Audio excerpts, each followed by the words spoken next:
today we are going to present our topic, that is clean and affordable energy.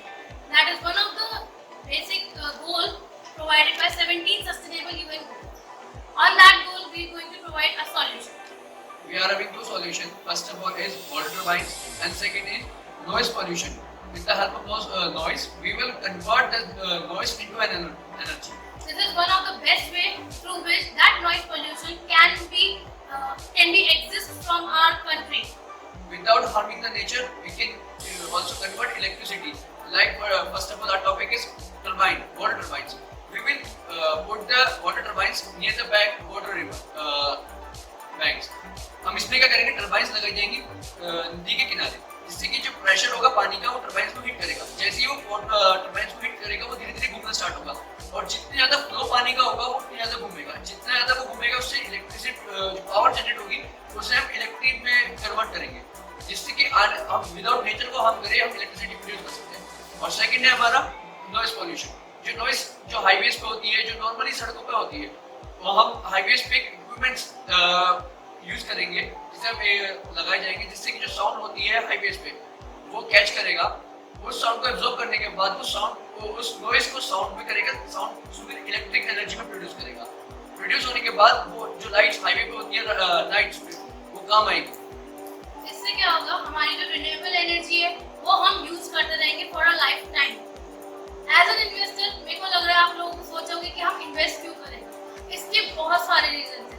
सबसे बड़ा reason है कि हमारे रेवेन्यू बहुत ज़्यादा जनरेट हो, क्योंकि गवर्नमेंट जो इलेक्ट्रिसिटी प्रोवाइड कराती है वो बहुत ही ज़्यादा एक्सपेंसिव हो रही है. हम सब लोग बिल पे करते हैं, हम लोगों को पता है कि एक्सपेंसिव कितनी है.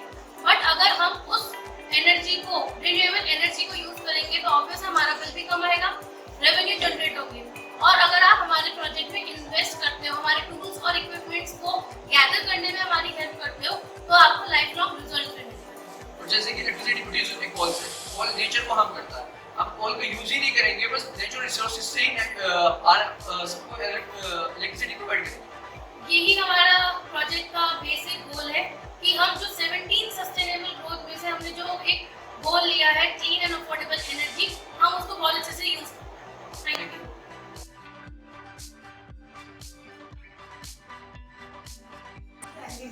My name is Garima Chauhan and we are team members. My name is Reshika sir. My name is Vinay Jani. My name is Resha Khatka. My name is Aisha Nirmal. My name is Rahu. My name is Shreya Singh. My topic name is Zero Hunger and my company name is Merit Saviors.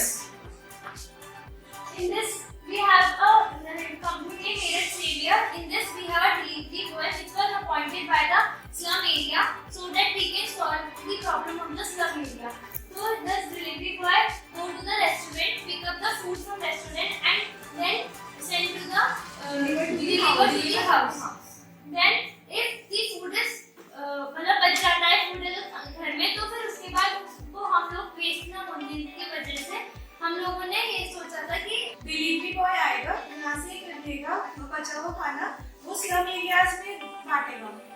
Slum area में तो वहाँ पर ware house बनाएंगे, जो temperature उसमें maintain करेंगे जिससे कि खाना खराब ना हो और जिससे कि हमारी कॉस्ट कम रहे. उसके लिए हमने एक ट्रांसपोर्टेशन देखा था कि जिससे जो घर से वेयर हाउस तक के लिए जो ट्रांसपोर्टेशन है रीजनेबल प्राइस पे जो जाता होगा, उसके थ्रू हम वेयर हाउस में वहाँ पे खाने को पहुँचा देंगे. हमारा मेन मोटिव ये है कि एक सीएसआर होता है, कॉर्पोरेट सोशल रिस्पांसिबिलिटी, उसके अकॉर्डिंग हम ये वाला प्रोसेस को कर रहे हैं. इसके अलावा हम लोग स्लम एरिया में खाना भी देंगे, क्योंकि कुछ एरिया ऐसे हैं जहाँ पे खाना अवेलेबल नहीं होता, कुछ लोग भूखे पेट सो जाते हैं. तो इस वजह से हम ये वाला प्रोसेस, जैसे जोमेटो है, फूड पांडा, स्विगी, ये सब वही काम कर रहे हैं, लेकिन हम उनको कुछ हटकर काम कर रहे हैं जिसमें हम स्लम एरिया में खाना प्रोवाइड कराएंगे.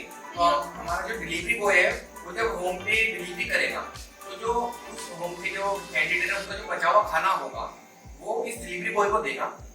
उसके अकॉर्डिंग जितना उस खाने का वेट होगा उसके अकॉर्डिंग हम उनको कैशबैक भी दे सकते हैं. एंड उसके बाद डिलीवरी बॉय एक पॉइंट से इस स्लम एरिया में जो ट्रांसपोर्टेशन फैसिलिटी होगी, मींस या तो कोई बस जाती हो उस एरिया में या फिर कोई ऑटो वगैरह जाते हो, तो हम उस एक पॉइंट से उनसे टाइप करेंगे ट्रांसपोर्टेशन कोड से. एंड वो डिलीवरी बॉय एक पॉइंट से उस, अगर बस जाती है तो उस बस में वो सामान रखवा देगा जो बचा हुआ खाना है, और वो इस स्लम एरिया में आता है। जो यहाँ पे हमारा एक बदमाशी होगा जो वेयर हाउस में रखा हुआ होगा कि वो इस चीज को रखवाली के लिए तो यहाँ पे आके उस पॉइंट से उसको रिसीव कर लेगा और वेयर हाउस में आके रख देगा। और हमारी टैगलाइन भी है from yellow to red. Yellow means जैसे कि स्लम्स एरिया में बड़ा unhygienic food culture food habits है, तो हम वहाँ पे एक मैसेज के साथ आए कि हम आपको रीजनेबल खाना रीजनेबल रेट पे और हाइजीनिक फूड प्रोवाइड करेंगे इन द वेयर हाउस। अगर हम स्लम एरिया से इसलिए एम्प्लॉयमेंट ले रहे हैं, एक तो हमारी कॉस्ट कम होगी और हम ट्रांसपोर्टेशन भी ओला कैब उबर राइड इन सब से टाई अप करके हम उसकी डिलीवरी चार्जेस भी कम कर सकते हैं, जिससे हम कस्टमर को और बेनिफिट दे सकते हैं। और रजिस्ट्रेशन हमारी ऐप पे एक रजिस्ट्रेशन पोर्टल होगा जिसमें हम मैरिज होम शादी वगैरह के रजिस्टर करके उनका वेस्ट जो बचा हुआ खाना है वो अपने आउटलेट्स में दे सकते हैं फ्री ऑफ कॉस्ट। और हमारे वेयर हाउस में टेम्परेचर भी सेट है ताकि खाना जो है बिल्कुल ठीक रहे अकॉर्डिंग टू द टेम्परेचर और खराब ना हो, हाइजीनिक और ठीक टेम्परेचर पे खाना मिले। और हमारी एडवर्टाइज कॉस्ट भी बढ़ेगी क्योंकि कस्टमर डायरेक्टली हमसे रिलेट करेगा कि हम फ्री में खाना दे रहे हैं, सोशल वर्क कर रहे हैं, तो इससे हमारी एडवर्टाइजमेंट कस्टमर खुद करेंगे। जो हमारा डिलीवरी बॉय है ये भी हम यहीं से रिक्रूट करेंगे स्लम एरिया से। एम्प्लॉयमेंट जनरेशन होगा, एम्प्लॉयमेंट जनरेशन हो सकेगी और कस्टमर रिटेंशन भी होगा। वेयर हाउस पे टाइम सेट करेंगे कि ये नहीं कि कोई भी किसी भी टाइम आ जाए, पर्टिकुलर एक टाइम सेट करेंगे। जो हमारा पूरा प्रोजेक्ट है हम उसमें कॉस्ट सेविंग के उस पे चल रहे हैं, हम हर चीज में कॉस्ट कट करेंगे, वरना जोमेटो और जो स्विगी है वो भी सेम ही काम कर रहे हैं, जिससे हम कस्टमर को ज्यादा बेनिफिट्स दे सकते हैं। उसी क्योंकि मार्केटिंग में एक लाइन है satisfy customer is own brand ambassador, तो हम उस पर डील कर रहे हैं। मेन पॉइंट बनता है हमारे कस्टमर रिलेशनशिप्स और अच्छे हो जाएंगे। Thank you.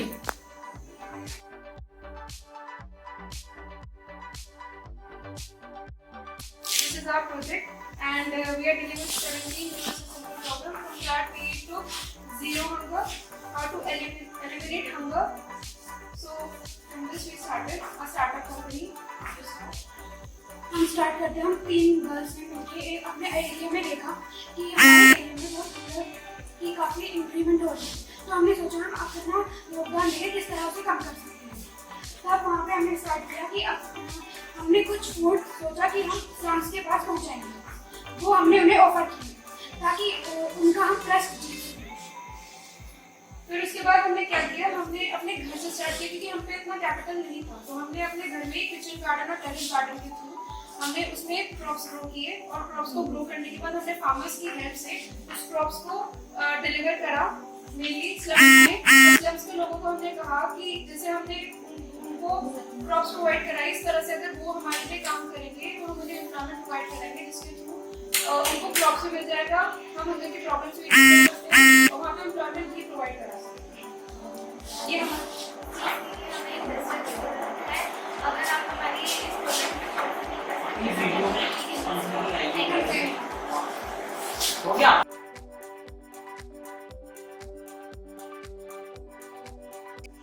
Good afternoon, my name is Sachdev, the captain of Excel Group team. Good afternoon, I'm Ashi Jain, vice captain of Excel Group team, presenting our plan that is based on 17 sustainable human problems, a life under water. We have come up with a net that is not an ordinary, it is an eco-friendly net that is inbuilt with many of technologies like micro cameras, IoT sensors and many more. This net will help you to detect the plastic and the garbage present in the ocean. It connects it and it will grab it out from the ocean. In spite of non-living, in spite of living things. And here one more question arises that, and how we can reach to that area. हम वो area कैसे cover up करेंगे, कैसे हम पूरे ocean को उससे grab कर सकते हैं? तो we, yes, definitely. So we can take the help of ships and marines to grab that area. And one more thing, अगर हम उन चीज़ों को नहीं, जो हमने garbage collect करा है, उनको आगे यूज नहीं करेंगे, उसका कोई सॉल्यूशन नहीं निकालेंगे, देन वो दोबारा ओशन तक पहुंच जाएगा, that is the whole process में get useless. So we also have some solution about that. Basically there are 2 types of plastic, one is recyclable and other is non recyclable. Recently scientists has defined a bacteria which that name is synthesis, and that with the help of that bacteria we can decompose the recyclable plastic and create which is a great source of energy for us, and that will definitely help us to generate revenue from it. And for the rest of the plastic, we can use it as interlockings in the roadsides and make the cardboard from them, and that will also generate revenue for us by selling of it, and definitely it reduce the problem of plastic and garbage. So that's all about our plan. Thank you.